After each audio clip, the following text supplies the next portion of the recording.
Vatesalonika va vumbirhi ku avanyisa ka vunharhu. Eku heteleleni vamakwerhu, hi khongeleleni leswaku mahungu ya Hosi ma hangalaka hi ku hatlisa, ma tsakeriwa, ku kotisa leswi ma endliseke swona le ka n'wina. Khongelani leswaku hi lamuleriwa eka vanhu lavo biha, lavo ka va nga lulamangi, hikuva a hi hinkwavo lava nga ni ku pfumela. Kambe Hosi ya tshembeka, yi ta mi tiyisa ni ku mi sirhelela eka lowo biha.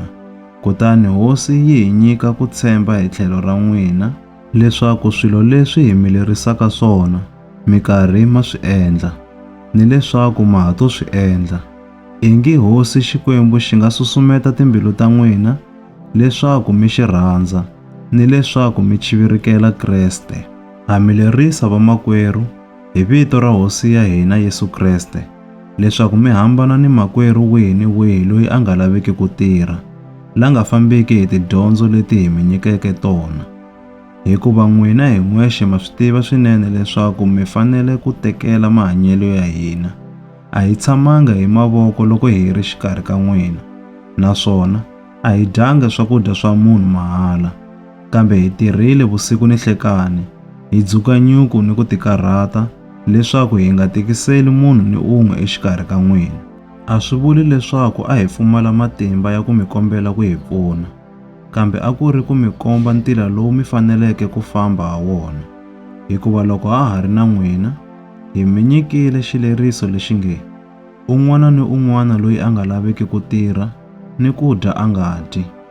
Hi vula leswi hikuva hi twile leswaku ku ni van'wana exikarhi ka n'wina lava hanyaka hi vulolo, va nga laviki ku tirha, kambe va nghenelela timhaka ta van'wana. Kutani vanhu lavo tano ha va lerisa ni ku va tsundzuxa hi vito ra Hosi Yesu Kreste leswaku va tirha ntirho wa vona hi kurhula, va ta kota ku dya swakudya leswi nga swa vona. Kambe n'wina vamakwerhu, loko mi ri karhi mi endla leswinene, mi nga karhaleni. Loko ku ri ni un'wana loyi a alaka ku yingisa marito lawa hi mi rhumelaka wona hi papila leri, n'wi xiyaxiyeni, kutani mi nga vi na mhaka na yena leswaku a ta khomiwa hi tingana. Hambiswiritano, mi nga n'wi languti tanihi nala, kambe n'wi layeni tanihi makwenu. Sweswi ke, Hosi ya kurhula hi xiviri xa yona a yi mi nyike kurhula minkarhi hinkwayo ni matlhelweni hinkwawo. Hosi a yi ve na n'wina hinkwenu. Hi xandla xa mina ndzi tsala leswi ndzi ri, ndza mi rungula, hi mina Pawulo, hi wona mfungho wa mina epapileni rin'wana ni rin'wana ra mina. Hi swona leswi ndzi tsarisaka swona. Tintswalo ta Hosi ya hina Yesu Kreste a ti ve na n'wina hinkwenu.